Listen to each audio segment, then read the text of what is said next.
नमस्कार। India debate में आप सबका स्वागत है। मैं हूं आशुतोष पाठक। मित्रों, भारत में पहले अतिथियों को देव की संज्ञा दी जाती थी। अतिथियों का बड़ा स्वागत होता था, सम्मान होता था। अब भले ही वो अतिथि आए और हमारा गला काट करके चले जाएं, तो भी कोई बात नहीं थी।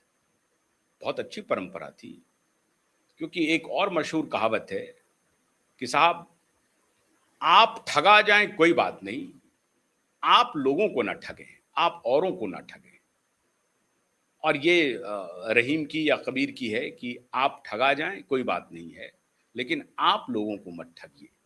मतलब आप धोखा मत दीजिए, आप धोखा खा जाएं, आपका कोई सर कलम कर दे, कोई बात नहीं है। लेकिन मित्रों, पिछले कुछ दिनों से भारत ने और भारत सरकार ने इस दर्शन में थोड़ी तब्दीली कर दी है। अब दर्शन ये है कि भाई हम बचेंगे, हमारा सर बचेगा, तभी तो हम अतिथि को देव मानेंगे, तभी तो हम उनका स्वागत कर पाएंगे। तो हमें हमको अपनी रक्षा भी करनी पड़ेगी। हमारी रक्षा बहुत जरूरी हो गई है। ये दर्शन भी खराब नहीं है, आप इसे खराब बिल्कुल नहीं कह सकते हैं कि हम अपनी रक्षा के लिए चाक चौबंद रहें, अपने को सुरक्षित रखें। ये कोई बुरी बात तो नहीं है जी। मोदी के शासन काल में ट्रेजेक्ट्री बदल गई है, दर्शन की ट्रेजेक्ट्री बदल गई है, दर्शन के पिच बदल गए हैं। अब बॉलिंग बैटिंग दूसरे अंदाज में हो रहे हैं। अब मैं ये भूमिका क्यों बांध रहा हूं? इसलिए बांध रहा हूं कि कल एक अप्रत्याशित घटना हुई दिल्ली एयरपोर्ट पर। अब श्रीमान, मैं उसे जिहादी ही कहूंगा। अब इसे आप हिंदू मुसलमान से जोड़ करके देखने की कोई जरूरत नहीं है, जिहादी एक अलग खेल है। तो एक जिहादी जो भेष बदल करके बांग्लादेश के प्रधानमंत्री के एडवाइजर के रूप में जहीद उर रहमान साहब आए थे भारत सरकार के ही एक कार्यक्रम में शामिल होने के लिए। मिनिस्ट्री ऑफ एक्सटर्नल अफेयर्स का वो कार्यक्रम था, उस कार्यक्रम में शामिल होने के लिए आए थे। लेकिन आए दिल्ली एयरपोर्ट पर, बड़ी खातिरदारी हुई, बड़ी मेहमान नवाजी हुई उनको उनकी, और बांग्लादेश हाई कमिश्नर पहुंच गए जो भारत में हैं उनको रिसीव करने के लिए। लेकिन इसी दौरान हुआ ये कि इमिग्रेशन डिपार्टमेंट ने श्रीमान को थोड़ा अपनी खातिरदारी के लिए बुला लिया और फिर कुछ कच्चा चिट्ठा उनके सामने रखा। अब इस पूछताछ में बीत गए 2 घंटे। श्रीमान रहमान साहब हो गए नाराज।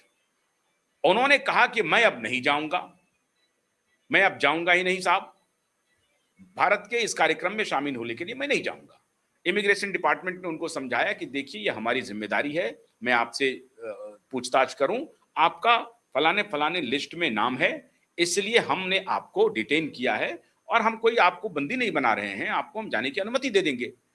तो पूछताछ के बाद उनको अनुमति मिल भी गई, कहा कि आप जा सकते हैं कार्यक्रम में। लेकिन श्रीमान जियाउर रहमान इतने नाराज हुए, उन्होंने कहा कि नहीं, मैं अब इस एयरपोर्ट से अपना कदम बाहर नहीं निकालूंगा। और उन्होंने कहा कि मैं वापस ढाका जाऊंगा। अब ढाका की कोई direct flight Delhi to Dhaka उस वक्त नहीं थी जिस वक्त वो जाना चाहते थे। फिर उन्होंने क्या किया? उन्होंने कोलंबो जाना उचित समझा, कोलंबो का फ्लाइट पकड़ लिया और फिर कोलंबो पहुंचे और कोलंबो से वो अपना ढाका पहुंच गए। ये काम हुआ। अब इसी पूरे प्रकरण पे हमारी सुरक्षा एजेंसी क्या सोचती है, हमारी सुरक्षा फिलॉसफी में क्या तब्दीली हुई है, क्या ये कदम जो हमारी जांच एजेंसी ने उठाया जियाउर रहमान के खिलाफ वो उचित था या अनुचित था? इस सब पर बात करने के लिए एक सधे हुए आईपीएस ऑफिसर जो पब्लिक एडमिनिस्ट्रेशन में बहुत लंबे समय से रहे हैं और कम्युनिकेशन का बड़ा लंबा अनुभव है, उदय सहाय जी, बहुत बहुत स्वागत है आपका। उदय जी, मैंने थोड़ा लंबा आपको इंतजार करवाया, इसलिए मैं माफी चाहता हूं। लेकिन आप इस खबर को जान गए होंगे, सुन लिए होंगे। तो मेरा यह सवाल है कि क्या जियाउर रहमान के साथ जो हमारी एजेंसी ने बर्ताव किया, उनको करना चाहिए था? वो तो हमारे मेहमान थे, हमने उन्हें बुलाया था, फिर उन्हें आपने बुलाया, फिर उन्हें अपमानित किया। क्या गलत कर दिया? नमस्कार आशुतोष जी और आपके ऑडियंस को मेरा नमस्कार उदय सहाय का।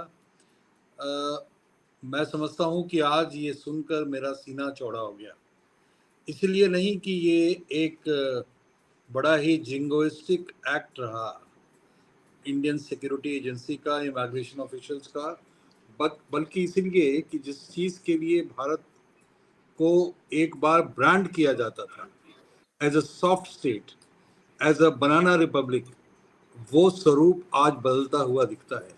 सिक्योरिटी प्रोटोकॉल एक ऐसी चीज है जो केवल फॉरेनर्स के लिए नहीं, इंडियंस के लिए भी उतना ही लागू होता है जब वो भारत में कदम रखते हैं बाहर से। और अगर आपके बारे में सुरक्षा एजेंसीज को या इमिग्रेशन ऑफिशियल्स के पास कुछ नोटिसेस हैं, कुछ पेपर क्लिपिंग्स हैं, कुछ आपके बारे में ऑफ ट्रैक ढंग का रिकॉर्ड है, तो इसमें कोई बड़ी चीज़ नहीं है कि वो आपसे उन चीज़ों पर एक बातचीत करें, और इसका डिटेंशन से कोई लेना देना नहीं है। ये उनका ईगो प्रॉब्लम है कि इसको उन्होंने उस तरह लिया। आप जब अमेरिका जाते हैं, आप जब यूरोप जाते हैं, स्पेशली वो कंट्रीज जो टेररिज्म का शिकार रहा है, तो आपको एक सिक्योरिटी प्रोटोकॉल से गुजरना ही होता है। जिन लोगों का बहुत इन्फ्लेटेड ईगो है, कई इंडियंस का सुनने में आया है, कुछ पाकिस्तानी का सुनने में आया है, उनको शर्मसार होना पड़ता है क्योंकि उनकी एक नहीं चलती वहाँ। कई मिनिस्टर्स, कई बड़े हाई प्रोफाइल फिल्म एक्टर्स वगैरह भी उस सिक्योरिटी प्रोटोकॉल से गुजरते हैं, और उनको एक क्लीन चिट के बाद ही आगे बढ़ने दिया जाता है। तो इसमें अगर भारतीय सिक्योरिटी एजेंसीज ने इस तरह का कदम उठाया है, तो एक तो ये स्वागत योग्य है कि कहीं ना कहीं वो कॉन्फिडेंस इंडिया का, nation first Indian security agency का ये एक्ट वाकई सराहनीय है। मैं समझता हूँ कि कहीं ना कहीं ये वो दौर आ गया है जहाँ पर हम कितने बड़े क्यों न हो, लॉ इज अबव अस, ये पैराडाइम काम आने लगा है। हम मानते हैं कि भारत में कल्चर ट्रेडिशनली कुछ और रहा, अतिथि देवो भव जैसी चीज से हम लोगों का स्वागत करते थे, लेकिन अतिथि के वेश में ये संभव है कि कोई काला कोट पहन के एक दूसरे नेक इरादे से ना आए, या उसका पास्ट कुछ ऐसा रहा हो जो हमारे खिलाफ वो जहर उगलता रहा हो। हमारे इंडियन सिक्योरिटी सिनेरियो पर उसके जो कमेंट्स हों वो बहुत भ्रामक हो, मिसलीडिंग हो, और इंडिया को एक ब्रेकिंग इंडिया डिज़ाइन से वो कहा गया हो, उसको पूछताछ करना इसमें गलत क्या है? मुझे जो पता चला, जो थोड़ा बहुत मैंने उस पर स्टडी किया, कि हमारी इन एजेंसीज के पास पूरा का पूरा रिकॉर्ड था। They were prepared professionally, they were prepared to ask all kinds of questions to him, and therefore he was very uncomfortable, because सच को सामना करना कई बार आसान नहीं होता।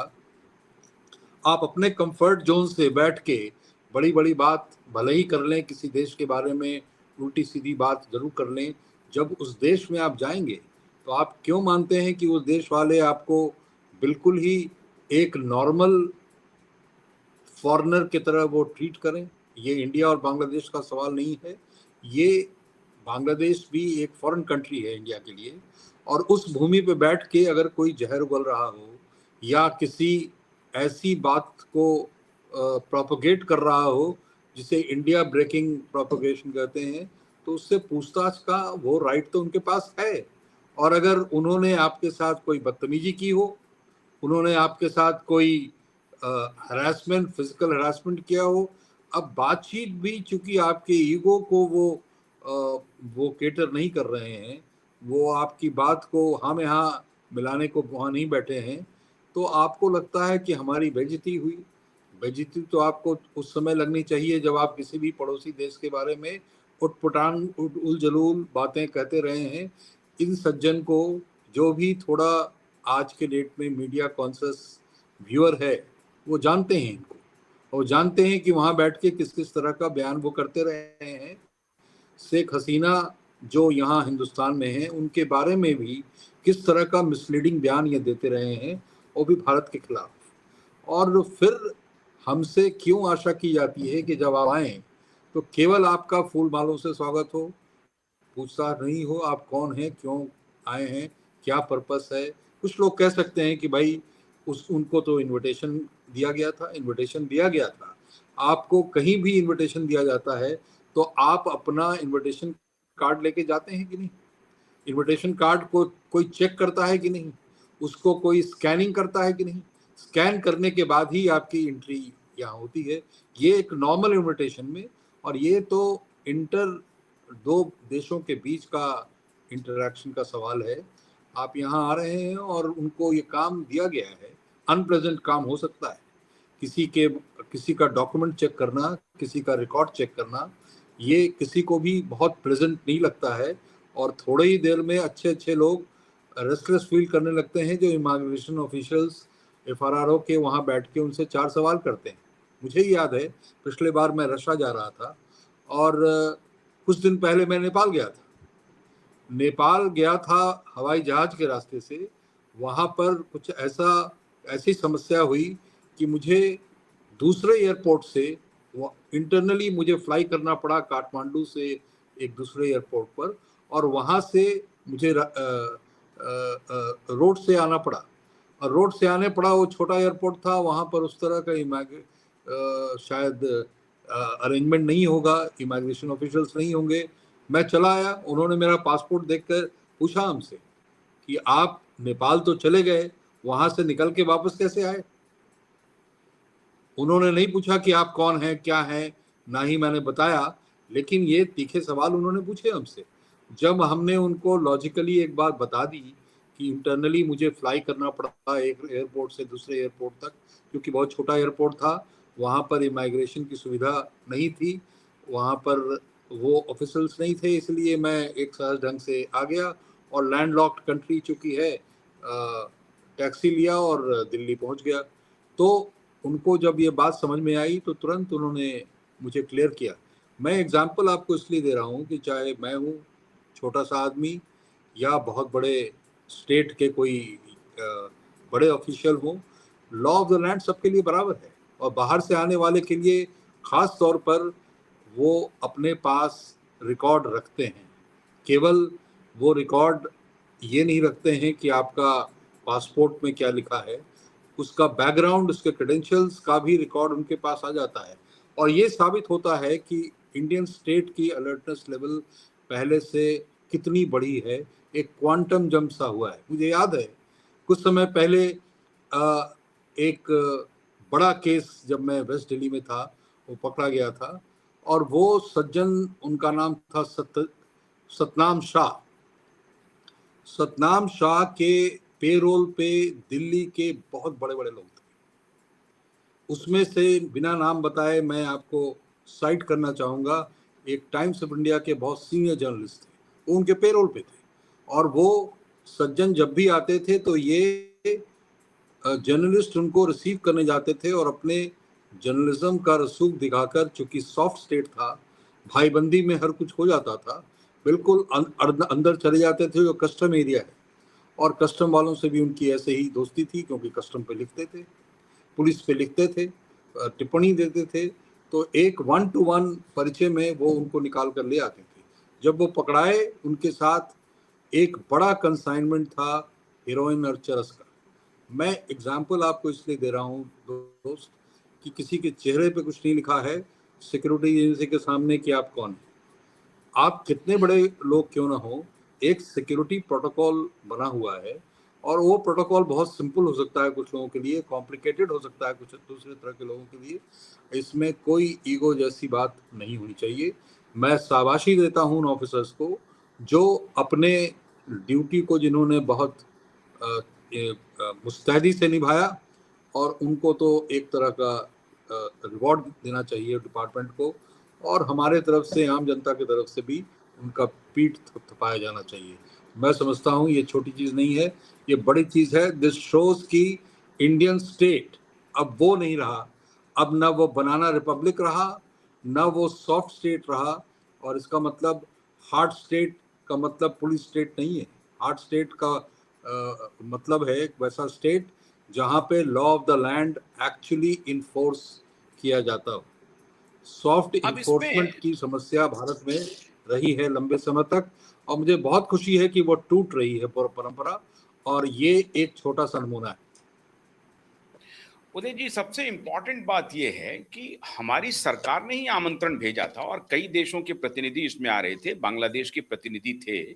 तो हो सकता है कि सरकार को जब ये बात पता चली होगी कि ये श्रीमान आ रहे हैं, जहीद उर रहमान आ रहे हैं, तो जो कोई भी आ रहा होगा उनका हिस्ट्री खंगाला गया होगा।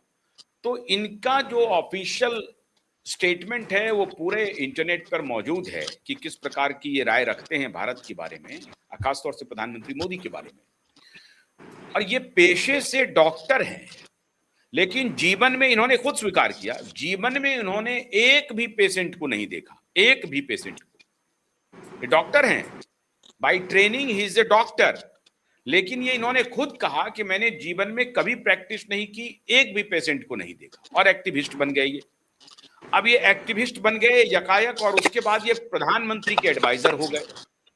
अब ये प्रधानमंत्री के एडवाइजर होना और एक पूर्व प्रधानमंत्री का भारत में होना, और तब एक्सट्रेडिशन में, माने एक्सट्रेडिशन नहीं, इमिग्रेशन डिपार्टमेंट का इतना एक्टिव होना, ये छोटी घटना है। और उसके बाद ये इनके पूरे डॉजियर के साथ इनसे पूछताछ हो रही थी।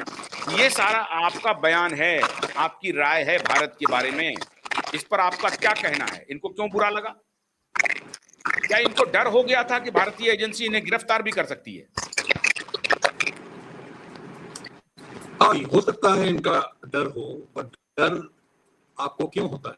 जब आपने कुछ गलत किया होता है तभी वो डर होता है। अनर्गल आपने बात की होती है तभी वो डर होता है। अगर आप किसी कंट्री के बारे में अनर्गल बात कहते रहे जो उसके देश की सुरक्षा पर जिसका इम्प्लीकेशन हो, तो देश को पूरा राइट है कि आपकी क्रेडेंशियल्स को जब भी वो आप वहां जाएं वो चेक करें। वहां पर आपको रेड कारपेट वेलकम के साथ वो जो फर्म ग्लव्ड वेलकम होता है वो भी वो करे। और भारतीय एजेंसीज ने वो किया जो वहाँ एयरपोर्ट पे हुआ, उनके साथ कोई बदतमीजी का एलिगेशन नहीं आया। पूछताछ हुई जरूर कि ये आपने लिखे हैं, ये आपने लिखे हैं, ये आपने लिखे हैं। आप यहाँ पे अगर इस तरह के सवाल हमसे भी कोई पूछ सकता है, आपसे भी पूछ सकता है, तो अब वो लॉ ऑफ द लैंड और इन्फोर्समेंट जैसे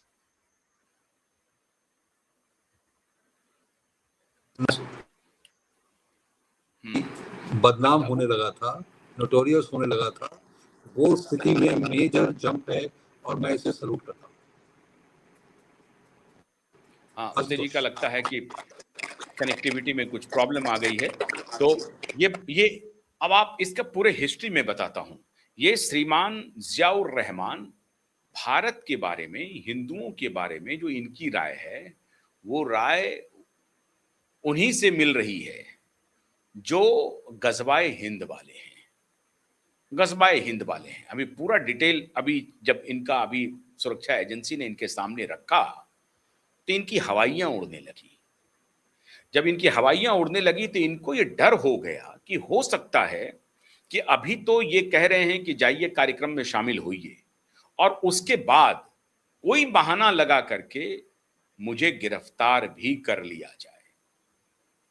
अब ये आशंका इनको बढ़ती जा रही थी। लगता है धुरंधर मूवी इन्होंने देख लिया। अब नया धुरंधर, उनको लगा कि कहीं रियल धुरंधर मूवी भारत सरकार ना बना दे हमको लेकर के। हम तो आए तो हैं यहां पर काम करने के लिए। अब आप देखिए धुरंधर 3, धुरंधर 2 में क्या हुआ। एक ड्रग पेडलर जो उनका साथी है हरकीरत का, वो पहुंचता है पाकिस्तान ड्रग की खेप लेने के लिए, और जब हरकीरत से उसका आमना सामना होता है तो फिर वो हरकीरत के ऊपर ही हमला कर देता है, और वो कहता है कि तुम अब भारत के एजेंट हो, हिंदुस्तानी एजेंट हो। ये तो बजाप्ता बांग्लादेशी एजेंट के रूप में आ रहे हैं, और हमारी सुरक्षा एजेंसी ने एस्टैब्लिश कर दिया कि आप एडवाइजर नहीं हैं, आप हमारे देश के विरोधी हैं। आप हमारे देश को नेस्तनाबूद करना चाहते हैं। आप हमारे देश के खिलाफ जो छद्म युद्ध चल रहा है उसके राजदार हैं, उसके शागिर्द हैं। हमें कोई शंका नहीं है, हमें बिल्कुल शंका है कि आपका रिश्ता सीआईए से हो सकता है। तो ये सारी बातें होंगी। अब इनको जियाउर रहमान जी को 11th आवर में डर लगने लगा कि अगर मुझे सुरक्षा एजेंसी ने अनुमति दे दी है, क्या पता मुझे वहां कुछ और करके मेरी गिरफ्तारी ना हो जाए, और अगर एक बार गिरफ्तारी हो गई तो पता नहीं क्या होगा। हालांकि ऐसी कोई बात भारतीय सुरक्षा एजेंसी की तरफ से नहीं आई। बांग्लादेश के हाई कमिश्नर गए, भारतीय सुरक्षा एजेंसी को कहा कि इनको आने दीजिए, इनको अनुमति मिल गई। अब देखिए, बांग्लादेश में हमारे हाई कमिश्नर को बुला करके उन्होंने ठसक दिखाई है, तुम्हारी सारी हैंकड़ी उतार दी जाएगी, मिनट नहीं लगेगा, मिनट नहीं लगेगा। इसीलिए वहां जो बीएनपी के प्रमुख हैं तारिक रहमान साहब, और जो बांग्लादेश के प्रधानमंत्री हैं, उनको हमारे एक्सटर्नल अफेयर्स मिनिस्ट्री की तरफ मैसेज चला गया होगा, कहा कि भैया ये रूटीन है, ये तो हमें करना ही पड़ेगा। अब वो दिन गए कि आइए बिरयानी खाइए और निकल जाइए। हमारे कश्मीरी सेपरेटिस्ट आते थे, प्रधानमंत्री के आवास में बिरयानी खाते थे, उनको कन्विंस किया जा रहा है, उनको समझाया जा रहा है, उनको समझाइश दी जा रही है, और वो अपने हथियार स्टैनगंज लेकर के घूम रहे हैं, राष्ट्रीय राजधानी दिल्ली में घूम रहे हैं। अब वो दौर खत्म हो गया, अब वो दौर नहीं आएगा लौट करके, नहीं आएगा, चाहे हम रहेंगे या नहीं रहेंगे, लेकिन वो दौर आने नहीं देंगे। भारत सरकार का मैसेज साफ है। और मैं तो हैरान हूं, अभी जो उदय जी कह रहे थे कि उनका सीना चौड़ा हो गया, हर भारतीय का सीना चौड़ा हो गया। आप देख लीजिए कि चाहे वो प्रधानमंत्री के एडवाइजर हों, लेकिन आपको अनुमति नहीं है देश विरोधी कोई भी टिप्पणी करने की। और अगर आपने अतीत में किया है, आप हमारे यहां आए हैं, मेहमान नवाजी होगी, ठीक से होगी मेहमान नवाजी। तो यह संदेश है सबको, ऐसे देश को जो हमारे खिलाफ आप कुछ से कुछ बोल करके यहां से निकल जाएंगे, ये नहीं चलेगा। और ये ध्यान रखिए, अगर ये हालात रहे तो एक दिन आप देखेंगे कि अमेरिकी डिप्लोमेट के साथ भी वही होगा। और इसीलिए मार्को रूबियो को लेने के लिए हमारे विदेश मंत्री नहीं गए कोलकाता, वो गए, जाइए कोई बात नहीं है, आपका आदमी जाएगा आपको रिसीव करने के लिए। Who are you for me? Nobody. Bharat ने संदेश साफ दे दिया कि आप कोलकाता आ गए हैं तो हमारे विदेश मंत्री चले गए कोलकाता उनको रिसीव करने के लिए। नहीं, बिल्कुल ऐसा नहीं हुआ। जबकि वो अमेरिका के विदेश मंत्री हैं, फॉरेन सेक्रेटरी, वहां विदेश मंत्री को कहते हैं, फॉरेन सेक्रेटरी थे मार्को रूबियो। तो मार्को रूबियो को रिसीव करने के लिए हमारे विदेश मंत्री नहीं गए, यहां आए, प्रोटोकॉल के तहत जो सारी बातें हो सकती है वो की गई। जब आप राष्ट्रीय राजधानी में आएंगे तो देखा जाएगा, जब आप हमसे मिलने के लिए आएंगे, हम आपके इस पर हैं कि हमसे मुलाकात होनी है, तब हम तय करेंगे। लेकिन यह नहीं होगा कि आप जा रहे हैं जयपुर, हम भी चले गए जयपुर, आप जा रहे हैं कोलकाता एक मदर टेरेसा के आश्रम में मिलने के लिए, हम वहां चले जाएं और आपको दिखाते रहे कि देखिए साहब कितना बढ़िया काम हुआ है। ऐसा होने वाला नहीं है। आप सोचिए, एक दृष्टांत दे रहा हूं आपको। अटल बिहारी वाजपेयी अपोजिशन के नेता थे, ईरान के राष्ट्रपति आए भारत मिलने के लिए, उनको लेकर के ये चले गए लखनऊ, और लखनऊ में फिर चारों तरफ उनको भ्रमण कराया गया। स्ट्रांग प्रतिक्रिया हुई कि आप पार्टी विशेष के लोगों से मिलवा रहे हैं ईरानी राष्ट्रपति को। और प्रधानमंत्री ने, अब अटल बिहारी वाजपेयी जो अपोजिशन के नेता थे, उन्होंने on the floor of the house इस बात को उद्धृत किया कि ये क्या कर रहे हैं आप, तो ये पार्टी विशेष के मेहमान नहीं है, वो सरकार के मेहमान हैं। तो यहां सरकारी मेहमान के साथ देख लीजिए क्या सलूक हो रहा है कि अगर आप देश के खिलाफ युद्ध छेड़ने की कोई भी बात दुनिया के किसी जमीन से करेंगे और भारत में आएंगे तो आपसे पूछताछ नहीं होगी, ये असंभव है। और ये बात भारत की सुरक्षा एजेंसियों ने साबित कर दिया। वाकई में आज देश का सीना चौड़ा है मित्रों।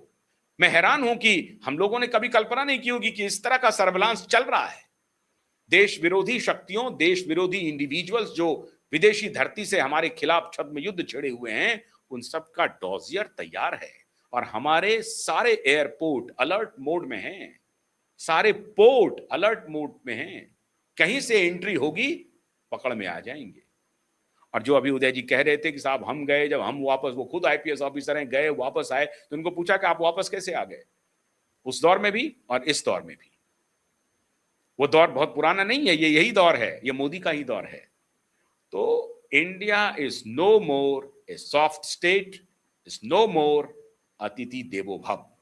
अतिथि देवो भव हमारे लिए है, हमारा दर्शन वो शाश्वत है, चिरकाल तक रहेगा। लेकिन अतिथि को अतिथि के ही रूप में बर्ताव करना पड़ेगा, कोई कोई क्रिमिनल, कोई हत्यारा, कोई लुटेरा अतिथि के वेश में आएगा तो उनका आतिथ्य नहीं होगा, उनकी आरती नहीं उतारी जाएगी, उनसे पूछताछ होगी और जैसे उल्टे पांव भागे हैं वो श्रीलंका के रास्ते ढाका, वैसे ही भगाए जाएंगे।